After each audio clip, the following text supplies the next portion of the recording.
I believe that most human beings are only living at about 40% of their capability.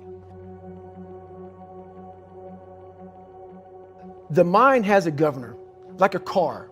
If you're driving a car and the car has a governor on it, the car may say 130 miles an hour, but the governor is set for 91. Once that governor sets in, you get to 91, that car starts doing this. The car wants to go. The car wants to go, but that fucking factory said, we're not going past 91. We have a factory, a nice governor in our brain, and it's a survival mechanism. It protects us from pain and suffering. The second we feel that shit, our mind says, oh no, this isn't fun. We should back off. We should sit down, find something more comfortable. And there's something about the mind. The mind has the tactical advantage over you at all times. At all times of your life, the mind has a tactical advantage over you. Why is that? It knows what you're afraid of. It knows your insecurities. It knows your deep, dark lies. And it starts to push you away from that shit. It pushes you in a direction that is comfortable. The mind controls everything. So what I realized was that when I was growing up and I was 300 pounds and I got all fat and I got all insecure, I realized that my mind kept taking me in this direction. When things got uncomfortable for me, when I was facing my insecurities, when I was facing my fears, my mind said, oh no, we have the tactical advantage. We need to get you, separate you from this feeling over here. Life's all about feelings. We want the happy feeling. We don't want that feeling of this sucks. Why am I here? And you don't have any, so you can't answer those questions, so you leave.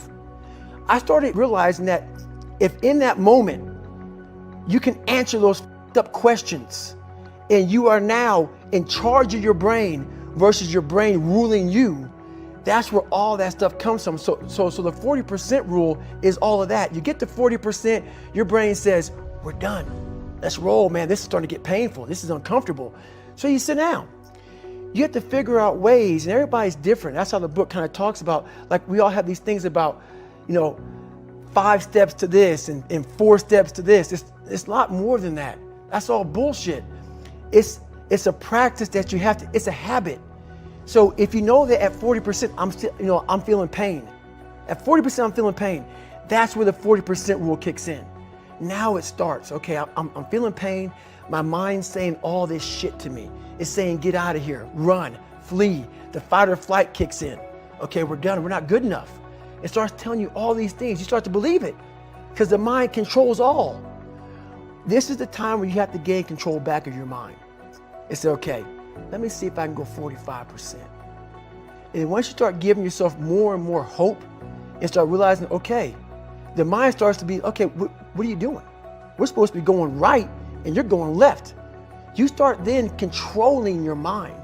Start finding more in yourself. And then it goes from 40% to a lot further than that. But that's the start of it though. Get to the spot where your mind is saying stop. Wherever that is, you gotta get there first. And then that's when that shit starts to work for you. You gotta control yourself in that moment. So a lot of people can live with themselves. That's the first thing. A lot of people can live with themselves, look in the mirror and say, I'm okay with being afraid.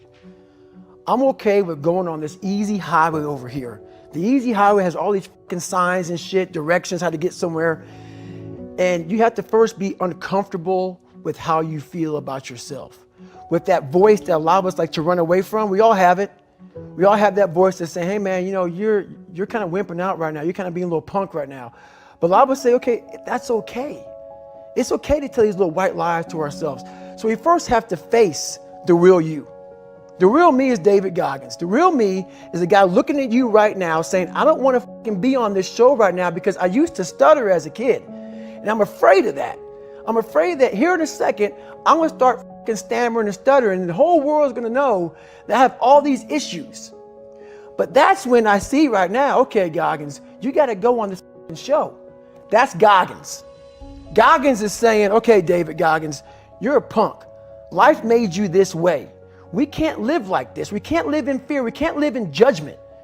We can't be afraid of what the people right now are looking at me saying about me. We cannot be afraid of that. That's Goggins. Goggins saying, all of you who don't like me, who don't want to, and that person then comes in. But you have to be David Goggins and say, man, I'm afraid of this. I'm fucked up here. Life made me this way here. I stutter. I have these issues with reading and writing, and I'm fat and I'm insecure. You have to face that in that dark room. In that dark room is who you are. But in that dark room is where you have to create another human being that walks out of that dark room to face who you are. That's the only way you're going to get over all those things. And people don't want to do that. They want to say, oh, don't call yourself fat. Don't call yourself dumb. If you're not real and raw with who the you are, nothing's going to change. And in this nice new world that we live in, we want to hear, you're just a little big. No, man, you might be fat. And it's okay to hear that from yourself and from everybody else. So that's where it started at. And it's raw. It gets ugly sometimes with me in that mirror. But I'm also proud of myself to be able to tell myself that and then fix what's in that mirror. So the first thing about it is, once you realize it, and you have to realize it, you got to call yourself out.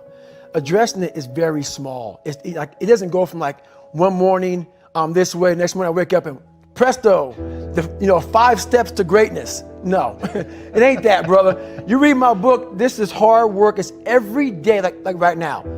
I had to be honest with you, man. I'm even shaking right now being on this show. I'm a big time introvert. How you address it is you face it. You face it every day. You face it every single day of your life, where you say, okay, like if you're fat, you need to lose weight. It's patience. It's patience in this fact of accepting who you are right now. I'm fat. I don't like myself. Accepting the fact that if you lose 3 or 4 pounds, that's a huge accomplishment. You have to live in your own world. You cannot judge yourself. That's why social media and all these things are horrible. You can't judge yourself off of the so-called competition that we have made up in our mind. The things that how people look, how people act, how smart someone is. This is a race that you run completely alone. A lot of folks talk so much shit about, hey, I'm going to change your life. I'm going to do this. I'm going to do that. Are you accountable for what you're doing? Are you accountable?